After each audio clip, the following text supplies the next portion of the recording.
आज हम कहानी जी.आर. गोपीनाथ जी की बात करने जा रहे हैं। तो आज हम उस लड़के की कहानी आपको बताने जा रहे हैं जिसके पिता को लगता था कि स्कूल सिस्टम जो है, स्कूल सिस्टम रेजिमेंट सिस्टम है, जिसके कारण गोपीनाथ को चौथी कक्षा तक स्कूल नहीं जाने दिया गया। उसके बाद से हम कहानी बताएंगे एक ऐसे लड़के की जो बैलगाड़ी से कभी चला करता था और अपने भविष्य में यानी कि उसने भारत के 30 लाख लोगों को 1 रुपया के चार्ज पे यानी कि 1 रुपया के भाड़ा पर 30 लाख लोगों को हवाई यात्रा करवाई। तो चलिए हम बात करते हैं जी.आर. गोपीनाथ। जी.आर. गोपीनाथ का पूरा नाम रामास्वामी अंगेकर गोपीनाथ था, जो नाम इनके पिता से मिला था। इनके पिता का नाम गेरूर रामास्वामी अंगेकर था।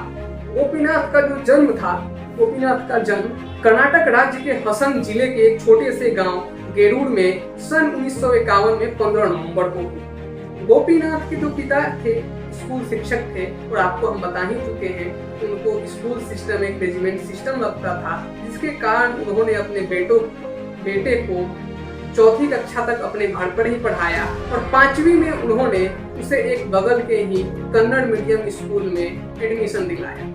सन 1962 में गोपीनाथ ने यानी कि जी.आर. गोपीनाथ ने सैनिक स्कूल एंट्रेंस एग्जाम क्वालिफाई कर। सैनिक स्कूल एंट्रेंस एग्जाम क्वालिफाई करने के बाद जी.आर. गोपीनाथ का एडमिशन सैनिक स्कूल बीजापुर में हो।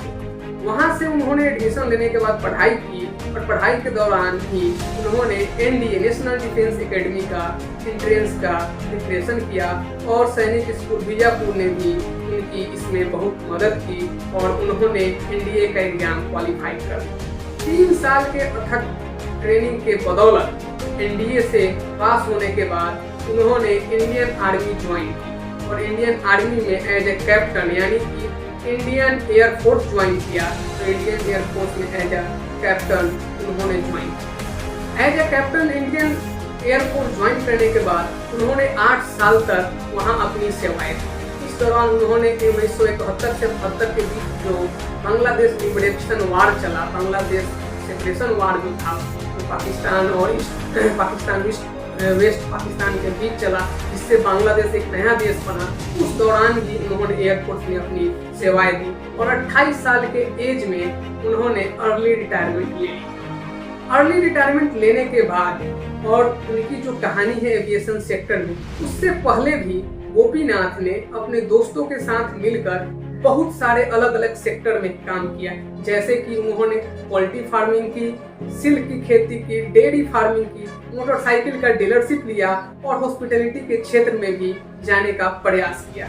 लेकिन सन 1997 उनका टर्निंग एरा आता है, टर्निंग टाइम आता है, जब गोपीनाथ ने अपने 2 दोस्त जो उनके साथ इंडियन एयरफोर्स में भी कैप्टन थे, उनके साथ मिलकर डेक्कन एविएशन नाम की एक कंपनी की स्थापना करते हैं और यह कंपनी हेलीकॉप्टर सर्विस प्रोवाइड करवाती है अलग अलग लोगों को, जो बिजनेसमैन हैं, जो पॉलिटिशियंस हैं या कोई भी लोग हैं जिनको ट्रेवल करना है हेलीकॉप्टर से। हर जगह तो एयरपोर्ट होती नहीं थी उस समय, आज भी सभी जगह नहीं है, तो उनको एक जगह से दूसरे जगह कम समय में जाने के लिए हेलीकॉप्टर की आवश्यकता होती थी। उन लोगों को हेलीकॉप्टर प्रोवाइड करवाते थे। देखते देखते ही श्रीलंका और साउथ इंडिया में डेक्कन एविएशन जो थी अपने सेक्टर की सबसे बड़ी कंपनी बन गई। इसी दौरान गोपीनाथ ने सन 2000 में अमेरिका में छुट्टी मनाने गए थे। उसी दौरान अमेरिका के एक शहर फिनिक्स में उन्होंने देखा कि वहाँ का जो लोकल एयरपोर्ट है, वह लोकल एयरपोर्ट प्रतिदिन वहाँ से 1000 फ्लाइटें वहाँ से उस एयरपोर्ट से उड़ती है और प्रतिदिन लगभग 1 लाख लोग उस एयरपोर्ट से उड़ते हैं। अगर हम उस समय की आंकड़ा की बात करें तो भारत में 40 एयरपोर्ट को भी अगर मिला दे तो उतना आंकड़ा उस समय क्रॉस नहीं कर पाता था। उस समय भारत में जो था पूरा जो कमर्शियल फ्लाइट थी, एक दिन में सिर्फ 420 कमर्शियल फ्लाइटें उड़ान भरती थी, जबकि अमेरिका में प्रतिदिन 40,000 कमर्शियल फ्लाइटें उड़ान भरती थी। वहीं से गोपीनाथ को आइडिया आया कि क्यों नहीं हम अपने देश में हर वैसे लोगों के लिए भी एरोप्लेन यानी कि हवाई यात्रा को सुगम बनाए, जिससे हर आदमी इस यात्रा को एफोर्ड कर सके। इसी के लिए उन्होंने सोचा कि वैसे सभी जो खर्च आते हैं एविएशन सेक्टर में, जैसे बिजनेस क्लास में अलग अलग तरह के खर्च है, खाने का और न्यूज़पेपर दिया जाता है, उन्होंने छोटे छोटे शहर को टारगेट किया और वहां से जैसे अगर मान लीजिए 2 घंटे की फ्लाइट है तो उसमें खाना देने की कोई आवश्यकता नहीं है, उसमें न्यूज़पेपर देने की कोई आवश्यकता नहीं है और छोटे छोटे उड़ाने, छोटे छोटे जहाजों को लेकर 40 सीट, 45 सीट, 60 सीट के जहाजों से लेकर उन्होंने शुरुआत की 2003 में एयर डेक्कन नाम की कंपनी से।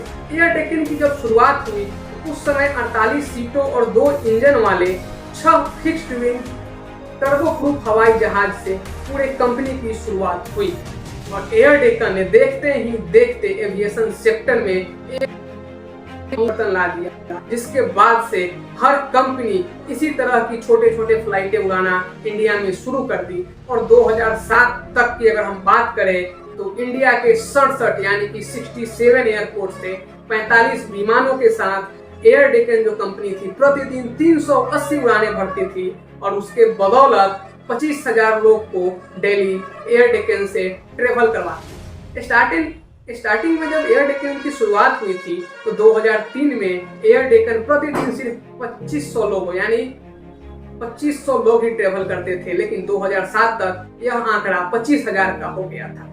एयर डेक्कन कंपनी ने एक स्कीम लॉन्च किया कि कुछ वैसे लोग जो सबसे पहले टिकट बुक करेंगे उनको 1 रुपया में टिकट दिया जाएगा और इसके तहत पूरे इंडिया में 30 लाख लोगों ने इस स्कीम का फायदा उठाया और 30 लाख लोग 1 रुपया में हवाई यात्रा किया। सन 2008 में आर्थिक तंगी के कारण कंपनी घाटे में चली गई और इसके बाद से विजय माल्या जो शराब कारोबारी थे उस समय और किंगफिशर नाम की उनकी एयरलाइंस कंपनी थी, उन्होंने एयर डेक्कन कंपनी को खरीद लिया।